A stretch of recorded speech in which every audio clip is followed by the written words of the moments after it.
Same time while we going live on this one. Boom. Oh, we live about the same time.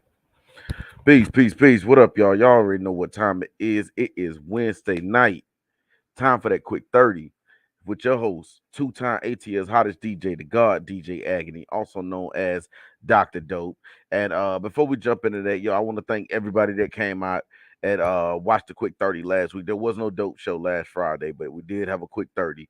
And like I said, I just kind of went in and, more or less did some housekeeping, man. I had to address some things that really need to be addressed, and that's not going to be a norm for me because otherwise, that's all the quick 30 would be because it's always some shit. You know what I'm saying? But dust comes with it. I ain't tripping. You know what I'm saying? We just overlook it. We move on and stay positive. Stay tuned. Most importantly, we stay dope. That is why we're here. You know what I'm saying? I mean, you busy owning the building. You ain't got time to worry about what the fuck folks think about you, man. What you doing, man? You busy owning the building. You know what I'm saying? I got DJ Extreme in the building. What up? And I got my boy Roy in the building. What's happening with you, boy?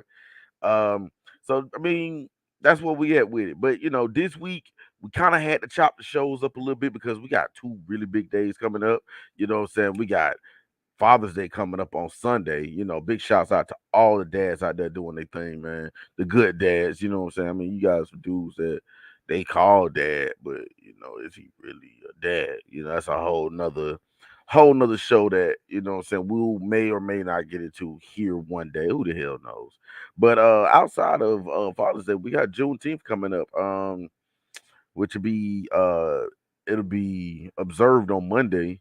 It kind of sucks to get a holiday when you're off work, when you're already off work. It's like I don't go to work on Mondays. You know what I'm saying? So like, oh well, I take that back. I don't go to work in June.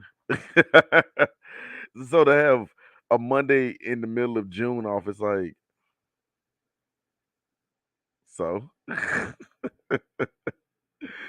But nonetheless, man, big shouts out to all my people observing and celebrating Juneteenth, man. This is a big thing. It is, saying for the most part monumental. And so to have a free day out, man, yo, hey, I'm with those people. You know what I'm saying? Big shouts out to y'all, man. And when y'all fire up the grill, you know what I'm saying? And y'all out there talking about y'all firing up the grill and setting off the fireworks for the ancestors and all. Don't be putting pork on the grill talking about y'all doing it for the ancestors. Ancestors didn't eat that bullshit on purpose. Don't do that. Don't do that. Don't be putting no pork on the grill for the ancestors. If you putting pork on the grill, it's because you want it. Don't put that on them. They did not eat that bullshit on purpose. So no, it's not what we not doing come Monday is, what I'm saying, putting all your goddamn baby back ribs and sausages on the grill talking about I'm doing this for Harriet Tubman. She'd have shot you. So yeah. Anyway, so since we got two big events coming up, and I got two shows in one week, the Juneteenth episode will be Friday. Y'all definitely want to stick around for that. I don't even want to say might. Might is a lie. Y'all want to stick around for that because it is going to be the first of many.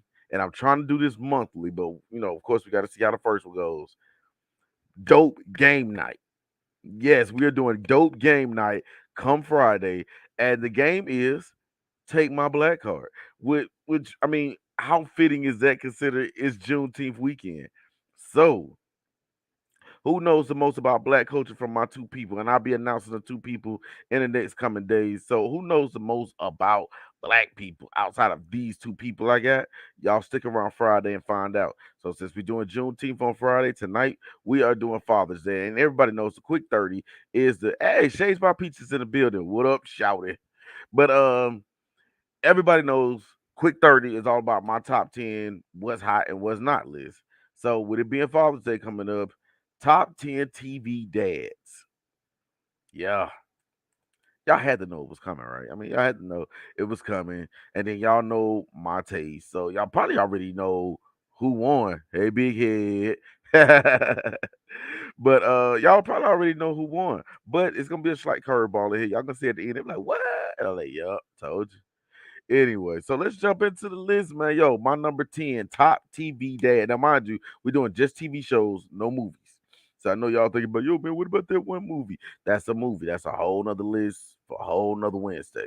So the first one, number 10, top TV dads, my man Al Bundy. Big shouts out to Al Bundy. Damn it. But hey, you know what's but I'm not doing this with you today. I'm not doing this with you today. Nope, nope, nope. There's no law that says I have to. Big shouts out to my nephew Spud in the building. What up, man? But yeah, Al Bundy. Think about it like this with Al Bundy. Um, this dude here had a promising football career after he threw what was it, 5 touchdowns at Polk High. Anybody can come up with that number for me? Drop it in the chat. Either chat, whether it be the IG chat I got going right here, or it be the YouTube chat over here. You know what I'm saying? Drop how many touchdowns he scored in that game at Polk High School. But nonetheless, he had a promising future, possibly going college football, possibly, you know what I'm saying, going to the NFL. And it was, in the 80s with the Chicago Bears. Who didn't want to play for the Bears in the 80s? They were stacked, like it was ready, you know what I'm saying?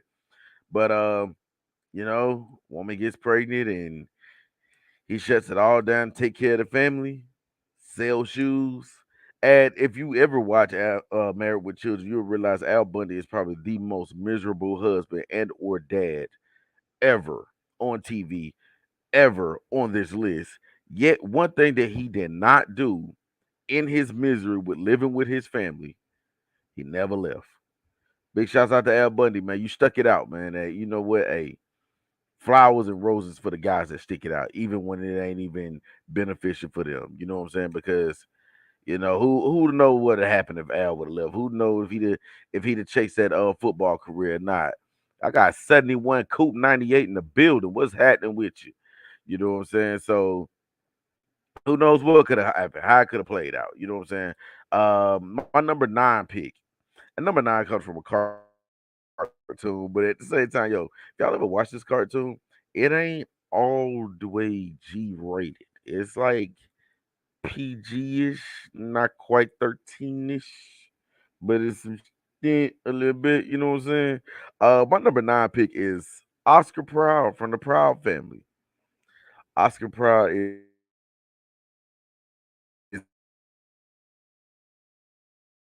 the perfect example of he diligence, and I can't be mad at Oscar. He's legit trying. Now, how easy and or hard is it to raise a preteen daughter? I have no idea. You got to ask somebody else about that. But I heard a rumor behind every spoiled girl, there's a bald headed father. And if y'all notice, got all my hair. So I can't even speak on that. But any girl dads in the building, check in the chat, man. You know what I'm saying? Just give me a big shout out, what's up or whatever. I'll never have, I have no idea. I'm pretty sure it's hard. It looks hard from a distance. So I'm pretty sure the closer you get, it can't do nothing but get harder. You know what I'm saying? But Oscar Proud hangs in there, man. He does his thing. He's not quite good at what he does, but he sticks around, he does his thing. So and it's freaking hilarious. I love the Proud family, man. Big shouts out to uh all my fine people down at Disney that came up with that one. It's like a black show that actually feels black. You know what I'm saying? So I'm with that. You know what I'm saying?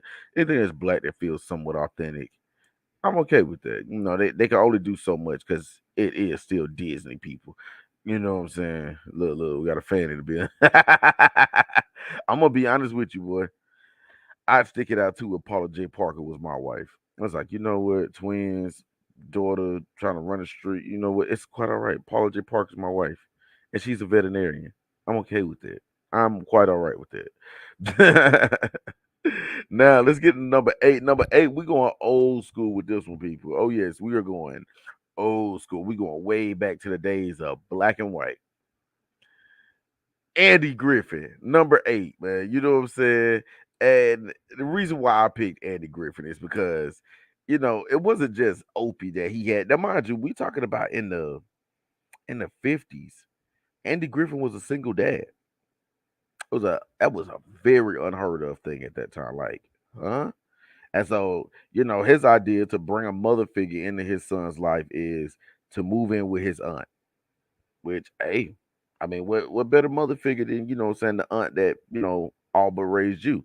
You know what I'm saying? So, um, having, and, what I'm saying, a single dad, and then with a, hey, Spud, the funny thing is, she still does. It's probably Andy Griffith probably on right now downstairs. I'm telling you, it probably is as we speak. But to be a single dad and then have such an important job and not let fatherhood lapse. Like there were a few episodes when he would get carried away with something or what have you. And then if you didn't notice it, Andy Griffith had to be a dad to two. And the reason why I say to two is because his deputy Barney Fife. Oh yeah, he was he had the maturity level of a 12-year-old adolescent, 12, 13-year-old at best. Even though this was a full-fledged adult grown man, but nah. Barney Fife was like raising another 13-year-old. So Andy had double duty. He had to raise a son when he was at home and then had to raise another one when he got to work. So big shouts out to single dads like Andy Griffith out here holding it down back in the 1950s. Like, hey yo, that's just crazy to me, right?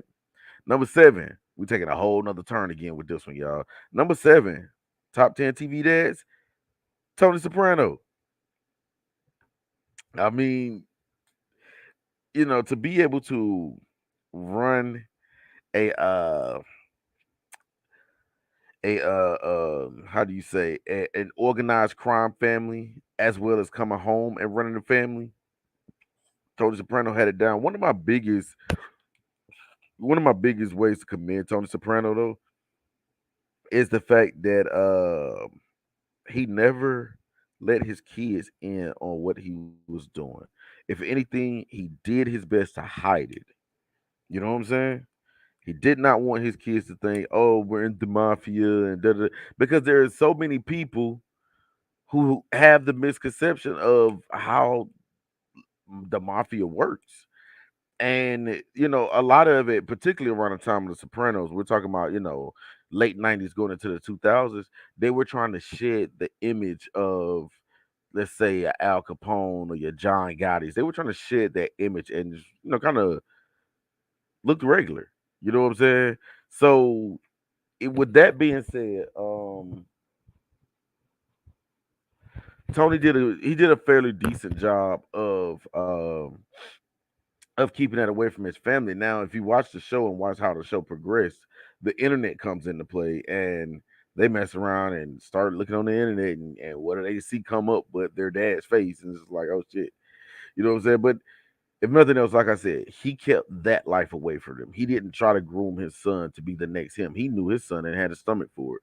He wanted his son to play football and go to college. He didn't have a stomach for that either.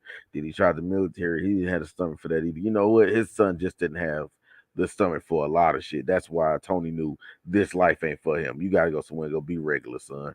You know what I'm saying? Never tried the Sopranos. There's a hold up today. In my opinion, yes, absolutely. As far as series go, Sopranos is number two only to The Wire, in my opinion. Um, yeah, number two only to The Wire, and that's a very strong statement. But Sopranos is definitely a good show. It's definitely a good watch. Got HBO Max. Go ahead and start it off at 1-1, and what I'm saying, just roll through till you get to the end of season six. Everybody knows about the controversial ending to season six.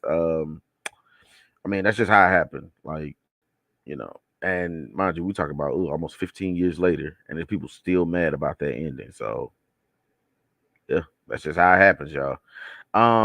Jumping into number six right quick. And I don't know if y'all noticed. I know my people on Instagram because y'all can see my hands a little more. I'm up here calling audibles left and right. Like y'all see me hitting the book a couple times because when I wrote these, I wrote them as they came to mind. But then I'm looking at the ranking order, and it's like, yeah, nah, I gotta move some of this stuff around.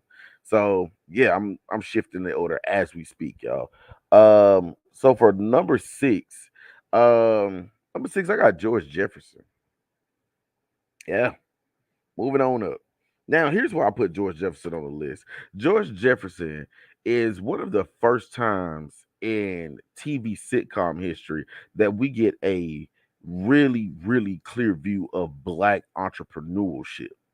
We have a black man that owns businesses, cis people, plural. He owns businesses.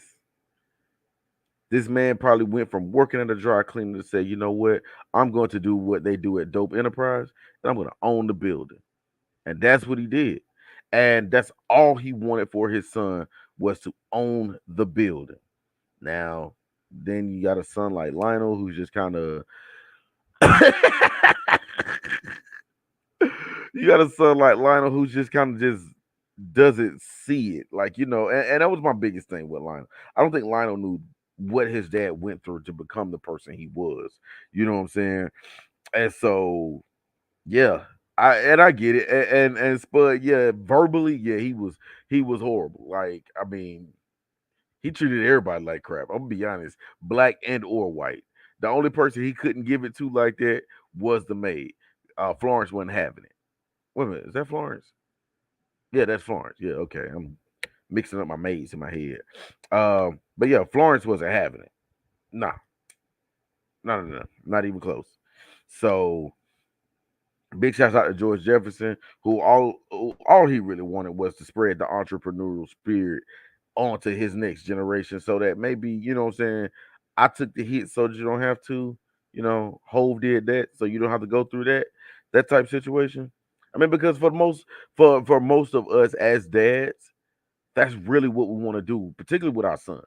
Look, I've taken a lot of hits so that you don't have to. I'll tell you how not to take those same hits. You know what I'm saying? And that's real. Any good dad will tell you that is our mission to soften some of the blows for the next generation. Even if it's not your children. Like, you gotta think, I see 120 children a day that do not belong to me biologically or what have you. However, I'm just trying to make this ride through school a lot easier for them so that maybe, just maybe, they could be like, hey man, this wasn't that bad. Mr. Stevens was right. Damn right, Mr. Stevens was right. I'm still calling audibles as we speak, y'all. Uh, uh, uh, uh. But yeah, my honorable mention is gonna be pretty cool. We're on number 5, and so we've hit the halfway point. Now, number 5, we talking about a dad that left it all on the table, gave his life trying to make his family lives better. Um, James Evans for Good Times. I'm gonna be honest with you, y'all. I could be a conspiracy theorist at times. I don't think James Evans died. Mm-mm. Don't think he died. What I really think happened is that watching Good Times, James was trying to figure out just how to get over. It's the 1970s. We doing bad out here. Nixon's in office acting a damn fool. They in the projects in Chicago. It's rough out here. And James is trying to get over however he can, whether he got to cut a corner or not. And then when your wife comes in and said, "But James, we can't do that. That's not right." And and it's like, you know what, damn it. You know what? I'm trying to get out here. I'm trying to get out. You not helping. You know what? Fine. And you know what? Fuck it. Fuck it. I'm gone. And so James takes the job, and James probably wrote that letter himself. Oh, James Evans Sr. Damn right. Not to be confused with that young one. And so I really think James sent that letter back himself. I think he went up there, he found good work, and he said, I'm not coming back. Not to that bullshit. You know what? I'm gonna stay right up here. Cause wasn't he somewhere like he was somewhere cold? Wasn't it like Alaska, Canada, some crazy shit like that? hmm James went and found him an Eskimo, one that was gonna support everything he done, and he was gonna be all right. James didn't come back. James didn't die, y'all. So yes, Florida Evans put on the performance of a lifetime, and I get it. It was probably one of the best episodes of Good Times. But yeah, nah, James Evans didn't die, y'all. James Evans said, "Hell with this, I got to go," and he left. Um, Big shouts out to James Evans. I mean, you did what you can. You stuck it out there and had the good fight. But self preservation is the first law of survival. Save yourself sometimes, people. All right. So getting into my number four. Number four is probably one of my favorite TV shows of all time. Like it's definitely high on the list. It's definitely in my top five of top 10 TV show. Like it is it without saying. And if you know me, you probably already know which one this one is. Fred Sanford from Sanford and Son. I mean, what great TV dad is there? You talking about keeping it real as a dad? He knew his son wasn't the brightest, and he reminded him every chance he got. And every time Lamont come up with a good idea, and Fred tell him don't do it, and he like, nah, pops, I got it, man. I'm good. I'm cool. I'm smart. And next thing you know, Lamont end up on his damn face. Anybody remember the episode where he brought the three guys over there to play cards with him, and they let Lamont win earlier that week, so they coming back so they can win some of their money back. And then after that, they beat the pants off Lamont.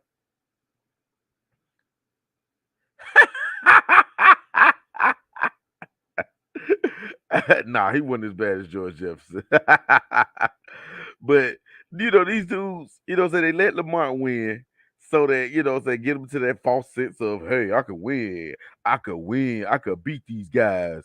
Yeah, all right. So then they came to your house, they kicked your ass and stole all your money, and then Fred sent Lamont to the store. He pulls out a trick deck of cards, and by the time Lamont comes back, Fred done literally beat these dudes' clothes off. Like literally, Fred's up there with jackets. He got hats. He got an arm full of watches, a table full of money. It's like all you gotta do is just a lot of times just listen to your pops. Listen to your pops, people. I'm telling you, this is a PSA moment right now. Because a lot of times your pops done been there. Your pops done been hustled in the card game before. He might know a little something. Listen to your pops. So yeah, big shouts out to one of my favorite TV dads off one of my favorite TV shows, Fred Sanford. Hey, cold duck. I ain't drunk that. I ain't had no cold duck since I hit the number. Big shouts out to my LF in the building, boy. Watching that Fred Sanford, man. Telling you. All right, getting into number three. Now we in the top three, y'all. And I tell y'all, my list be stacked because you look at my honorable mentions. It's like, wow, either one of those guys could have been on the list, but my list be stacked, y'all. So top three. Number three, Carl Winslow. Carl Winslow goes without saying. Carl Winslow he was that how you would say that prototype blue collar dad. Like, you know what I'm saying? Carl was a man for the people. If you look at what he did for a living, he was a police officer. He went out there with the right intentions. You know what I'm saying? And he was a man for the people. He just wanted to do good by folks. You see what I'm saying? You take that, and then you take the fact that that was a man that really did his thing for his family. Carl Winslow really loved his family. You know what I'm saying? And he did what he could for him. I just to this day we still don't know what happened when Judy wanted to stay up and watch Arsenio. He sent her upstairs to go to bed, and we ain't seen her since. Like, I don't know if we need to do some kind of investigation or call for something because something about that ain't right. But outside of that, oh, shit, that wasn't dope. But outside of that, awesome TV dad. Awesome TV dad. Like, Carl Winslow was the guy. I mean, and if nothing else, he did not murder Steve Urkel. He didn't. Even though he should have kicked his ass a few times, he didn't kill it. So big shouts out to Carl Winslow coming in at number three. Number two is when I'm gonna have some crazy looks. I'm gonna have some people looking at me like, damn, DJ Agony. If he number two, then who number one? That's why you gotta watch the dope show. That's why you gotta watch the quick 30. Number two goes to Cliff Huxtable. I know I got some groans out there. I heard him coming through the thing.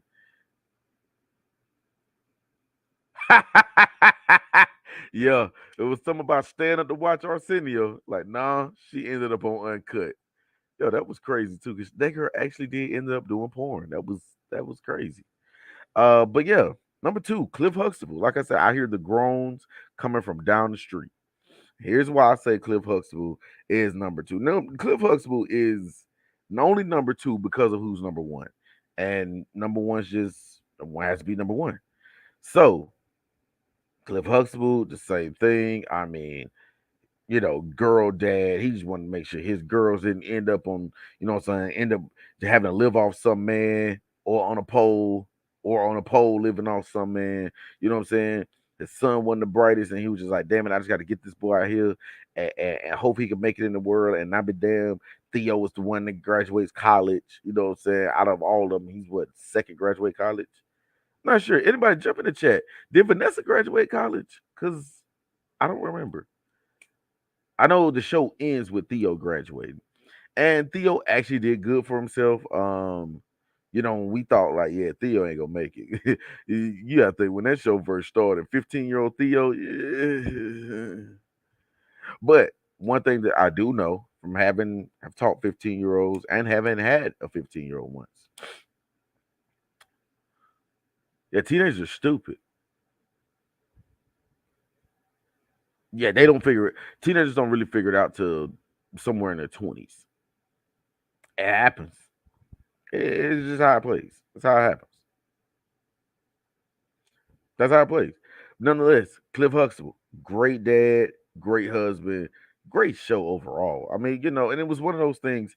One thing that I do like about him as a dad, he wasn't the overbearing dad. Cliff Huxtable was the type of dad that he would tell you what not to do.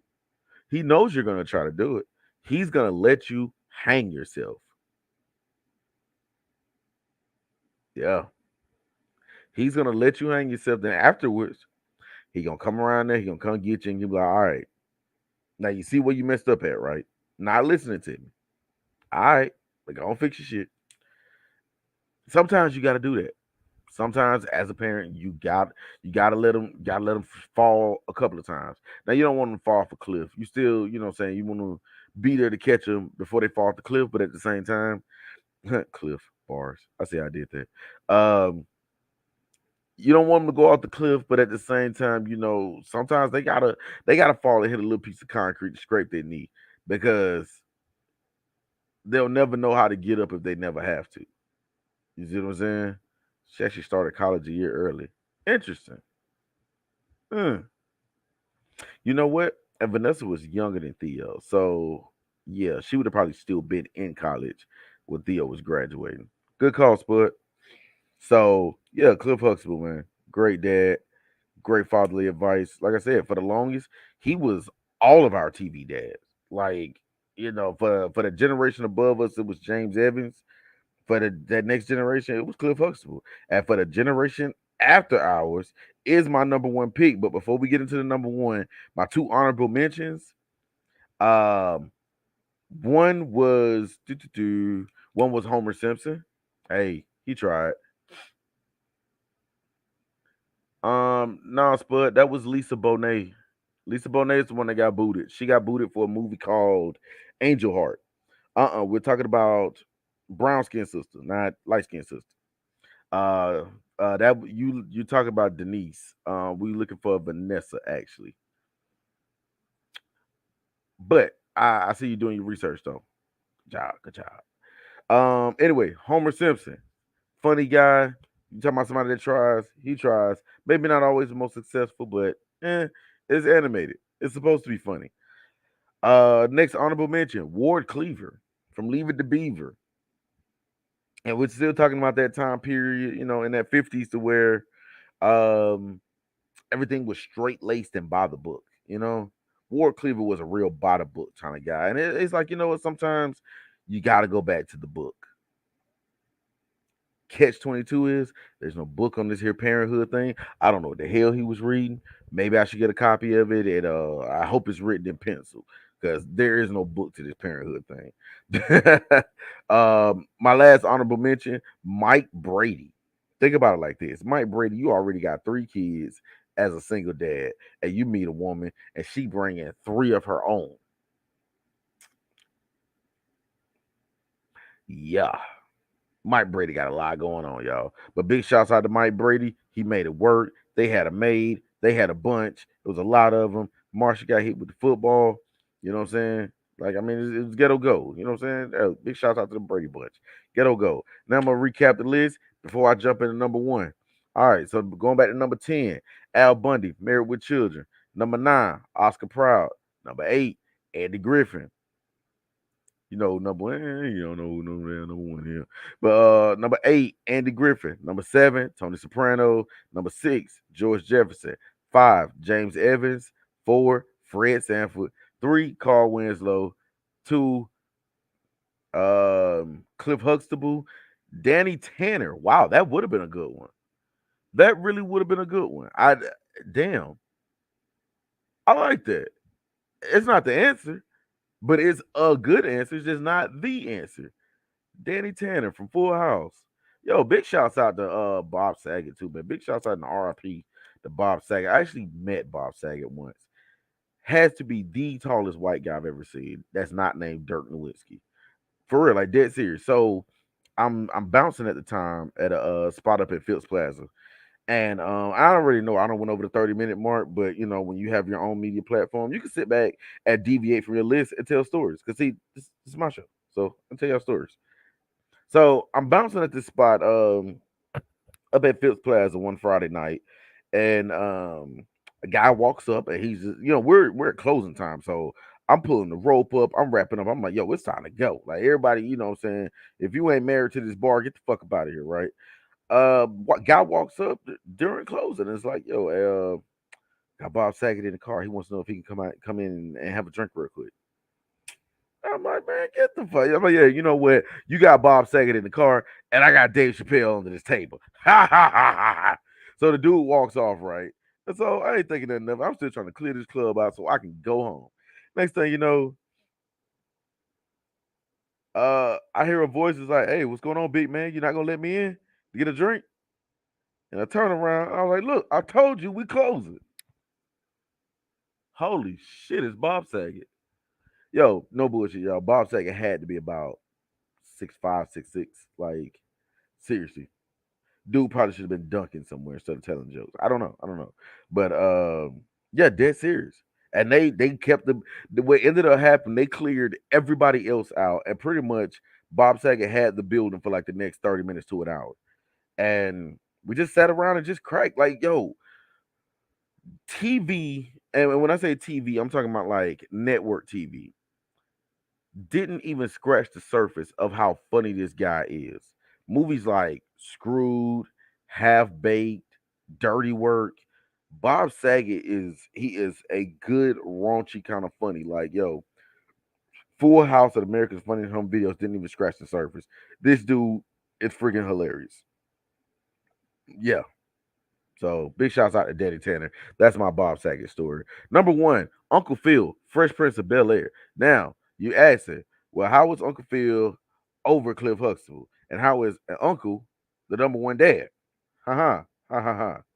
So the reason why he's over Cliff Huxtable and the reason why an uncle is the number one dad is because Uncle Phil already had 3 children of his own, had a wife and a life all of his own, yet takes in this nephew who is one been labeled a problem child, coming around to West Philadelphia, born and raised. Anybody know anything about Philadelphia? Check in. I hear stories. I hear things. I'm hearing a lot of good things lately though. Like maybe Philadelphia ain't the hood no more.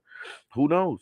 But yeah, so he takes in this nephew who's labeled as a problem child, coming out of the hood, and becomes a dad to him. This is not his nephew. This is his wife's nephew. He is not blood related to Uncle Phil in no sense. However, Uncle Phil becomes the dad he knows. Like that's one of those things where you know what I gotta give Uncle Phil the number one on this one, just because who else would have done that? You know what I'm saying? And the thing is, you know, your wife kind of bring this up to you, like, hey, I'm bringing my nephew out here. He got in some trouble and he, you know what I'm saying, he stay in trouble, this, that, and that. It's like, man, yo, take that crazy motherfucker that way. You know what I'm saying? I got 3 kids in here right now. I'm not trying to have no kind of extra outside influence on. And you talking about bring your troublemaker nephew? Man, we don't take him. That nigga gotta go, cuz. I don't want to do that around here. So, but Uncle Phil didn't do that. Uncle Phil did not do that.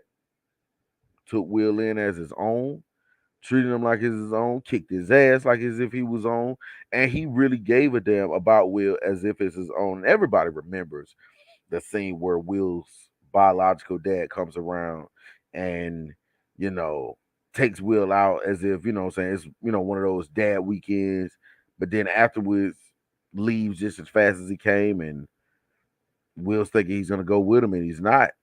And, you know, he breaks down with Uncle Phil right there. It's like, you know what? Your biological left, but your real dad standing in front of you, son. And that was that kind of moment that, you know, it was that was a big TV moment right there. We talking about TV moments of the '90s. That that ranks with Dwayne Wayne breaking up Whitney's wedding. Baby, please. That ranks though. I'm serious. That scene ranks. So that is my quick 30. Anybody got any more suggestions or comments or whatever, leave them in the chat. Big shouts out to my people that tuned in on Instagram. My boy Roy still in the building. What up, boy?